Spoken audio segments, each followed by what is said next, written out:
నేను data skipping గురించి చెప్తాను. డేటా స్కిప్పింగ్ అంటే ఏం లేదు. ఇప్పుడు అదేంటంటే మనం ఫైల్ రైట్ చేసేటప్పుడు గానీ, అప్డేట్ చేసినప్పుడు గానీ కొన్ని స్టాటిస్టిక్స్ కలెక్ట్ చేస్తుంది. ఆ స్టాటిస్టిక్స్ అన్నీ డెల్టా లాగ్‌లోనే స్టోర్ చేసుంటుంది. మనం ఎప్పుడైనా క్వెరీ చేసినప్పుడు మళ్ళీ స్కాన్ చేసి మొత్తం అంతా క్వెరీ అంతా చెక్ చేయకుండా ఎక్కడైతే ఈ స్టాట్స్ అన్నీ కలెక్ట్ చేసుంటుందో దాని దగ్గరికి వెళ్ళి అది తీసేసుకొని మనకి రిజల్ట్ ఇస్తుంది. సో, ఇప్పుడు మీకు ఒక ఎగ్జాంపుల్‌తో చెప్తాను. ఒక సేల్స్ ఫైల్ ఉంది. ఆ ఫైల్‌లో ఇప్పుడు ఆ సేల్స్ డేటా మనం రైట్ చేసేటప్పుడు ఆటోమేటిక్‌గా ఇయర్ వైస్ అది మినిమమ్, మాక్సిమమ్ అని చెప్పి వాల్యూస్ పెట్టుకొని ఇయర్ వైస్ సెగ్రిగేట్ చేసుకొని ఫైల్‌ని డివైడ్ చేసుకొని ఉంటుంది. సో, ఫైల్ 1, ఫైల్ 2, ఫైల్ 3 అని ఇట్లాగా డివైడ్ చేసుకొని ఉంది.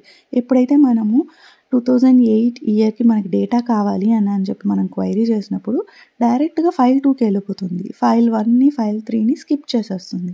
సో, అందుకే ఈ కాన్సెప్ట్ పేరు డేటా స్కిప్పింగ్ అని అన్నారు. సో, డైరెక్ట్‌గా ఫైల్ 2కే వెళ్ళిపోయి ఆ డేటాని రిట్రీవ్ చేసి మనకి ఇచ్చేస్తుంది. సో, దీనివల్ల స్కాన్ టైం తగ్గింది.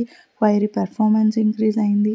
సో, ఇదే అంటే క్వెరీ ప్రెడికేట్ ఫైల్ 1, ఫైల్ 3ని స్కిప్ చేస్తుంది కదా! సో, స్కిప్ చేస్తుంది కాబట్టి ఈ పాసిబుల్ మ్యాచ్ అయిన క్వెరీ ప్రెడికేట్‌ని యూజ్ చేస్తుంది.